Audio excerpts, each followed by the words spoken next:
This video is sponsored by Bilibili Comics. ये love story है overbearing CEO जेंगशी और एक क्यूट बॉय चेंशु की, जो एक छोटी सी फ्लावर शॉप चलाता है। अगर आपको मेरी वीडियोस अच्छी लगती हैं तो लाइक और शेयर करना, और हाँ, कमेंट कर ज़रूर बताना।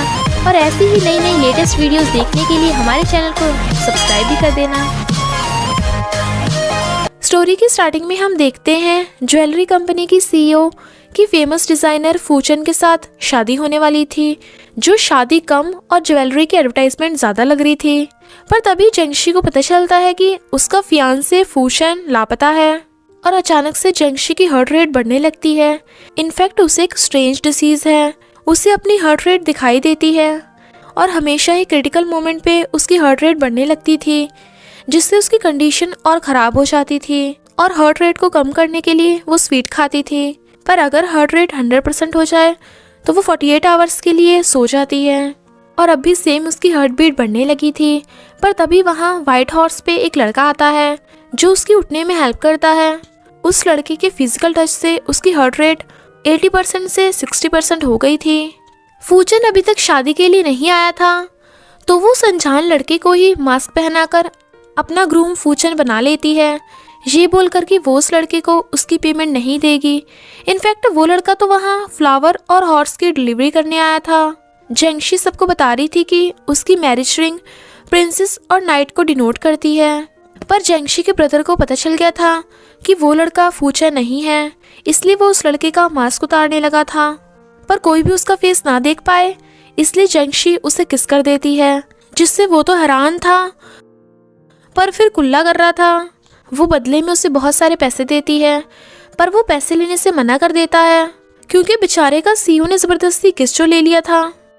फिर जेंगशी देखती है कि उसकी हार्ट रेट 50% पे रुकी हुई है। क्या उस लड़के की वजह से?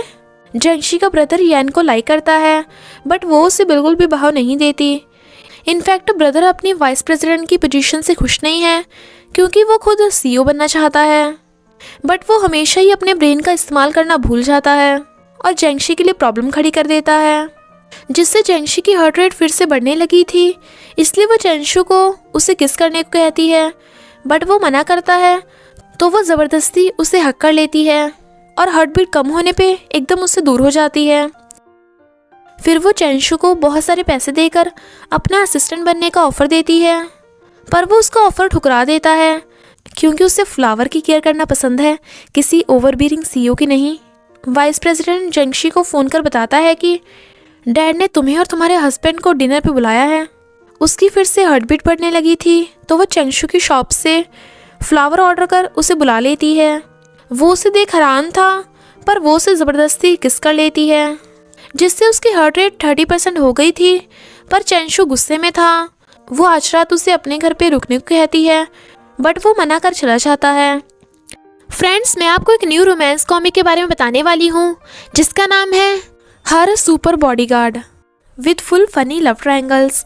अगर आप ऐसी रोमांटिक अमेजिंग कॉमिक्स पढ़ना चाहते हैं तो इसका ऐप भी डाउनलोड कर सकते हैं। इस कॉमिक का लिंक आपको डिस्क्रिप्शन बॉक्स में मिल जाएगा।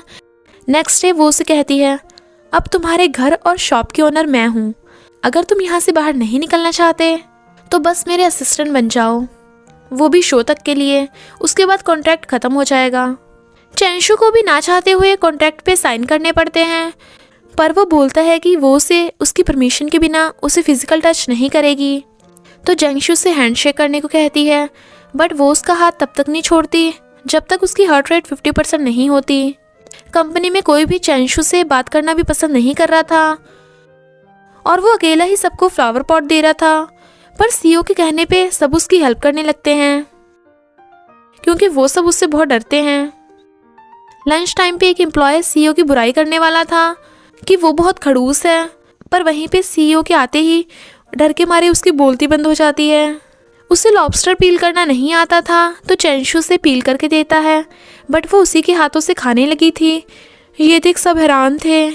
क्रेफिश खाते टाइम चेंशु को फंदा लग गया था, पर सीईओ गलती से उसे पानी की जगह ड्रिंक पिला देती है। पर तभी वही टल्ली एम्प्लॉय सीईओ को विच बोलने लगा था। सब उसे रोकने की कोशिश करते हैं। सीईओ को बहुत गुस्सा आ रहा था, तो चेंशु से बाहर ले आता है, पर टल्ली होने की वजह से वो उस पर गिर गया था, तो वो उसे अपने घर पे ले आती है। और कपड़ा उड़ाते टाइम उसके खींचने से उन दोनों का किस हो गया था। तो वो जल्दी से उठ जाती है। नेक्स्ट डे उस एम्प्लॉय को लगता है कि आज तो वो गया, पर सीईओ ने तो चैनशू को ऑफिस में बुलाया था ताकि वो उसके साथ बोर्ड मीटिंग में चल सके। बोर्ड मीटिंग में वाइस प्रेसिडेंट उससे फूचन के बारे में पूछने लगा था, जिससे उसकी हार्ट बीट फिर से बढ़ने लगी थी। तो वो स्वीट के बहाने से चैनशू का हाथ पकड़ लेती है। जैसे उसकी हार्ट रेट कम होती है, वो बहुत ही समझदारी से इस बात को हैंडल कर लेती है। ये देख वाइस प्रेसिडेंट तो हैरान था। फूचन सीईओ का फ़ोन भी नहीं उठा रहा था। उसे इतना स्ट्रेस में देख चैनशू उसका मूड चेंज करने की कोशिश करता है, पर वो उसे हग करके कंफर्ट करने को कहती है और हग करने लगी थी तो वो उसे दूर कर कहता है तुम शादीशुदा हो, और भाग जाता है। हमें पता चलता है कि जेंगशी चाहे कितनी भी कोशिश कर ले, पर डैड हमेशा ही उसी पे ब्लेम करते हैं, इसलिए उनमें आपस में कभी नहीं बनती थी। अपनी तबीयत ख़राब होने पे वो यैन को घर बुलाती है और उसे बताती है कि जब भी वो चैनशू से फिजिकल टच करती है उसकी हार्ट रेट अपने आप ही कम हो जाती है। यैन को लगता है कि शायद ये सब लव की वजह से हो रहा है, बट वो कहती है मैं लव में बिल्कुल भी इंटरेस्टेड नहीं हूँ, और उठकर बाहर जाने लगी थी, पर चैनशू से भूत समझकर डर के मारे स्कूटर से गिर जाता है। उसे बेहोश देख वो उसे किस करने वाली थी, बट वो उसकी गर्दन पकड़ रोक देता है और कहता है कि तुम शादीशुदा हो। तो वो उसे बताती है कि मैं और फूचन सिर्फ फ्रेंड्स हैं और अच्छे बिजनेस पार्टनर। वो शादी तो एक दिखावा थी कंपनी के न्यू प्रोडक्ट की एडवर्टाइजमेंट के लिए, तो मैं अभी सिंगल हूँ। वो पूछता है तो तुम हमेशा मुझे फिजिकल टच क्यों करती हो, बट वो बात टालकर चली जाती है। कंपनी में सब एम्प्लॉयज़ ये देख हैरान थे कि सीईओ आज उन्हें बिल्कुल भी डांट नहीं रही, बल्कि गुड मॉर्निंग विश कर रही है। मीटिंग में वाइस प्रेसिडेंट जानबूझकर सीईओ का पैर अड़ाकर गिरा देता है, बट फिर उसे पेन में देख उसे थोड़ा पछतावा भी होता है। चैनशू सीईओ के पैर पे मसाज कर रहा था तो वो उसे देख रही थी।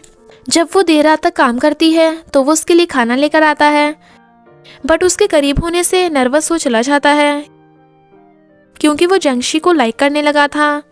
यैन वाइस प्रेसिडेंट पे गुस्सा होती है क्योंकि वो हमेशा ही अपनी सिस्टर को ऐसी परेशान करता रहता है। नेक्स्ट डे चैनशू ने फिर से सीईओ के लिए ब्रेकफास्ट बनाया था तो वो खुश होती है, पर जब उसे पता चलता है कि चैनशू ने तो सबको ब्रेकफास्ट ला कर दिया था तो वो ब्रेकफास्ट डस्टबिन में फेंक देती है। जेंगशी को एक मेल स्टार के साथ मीटिंग करनी थी और उसने काफ़ी शॉर्ट ड्रेस पहन रखी थी। वो लड़का जेंगशी की तरफ ना देखे इसलिए चैनशू उसके आगे आ जाता है, और यहाँ तक कि जेंगशी के बदले खुद ही उससे हेलो करने लगा था।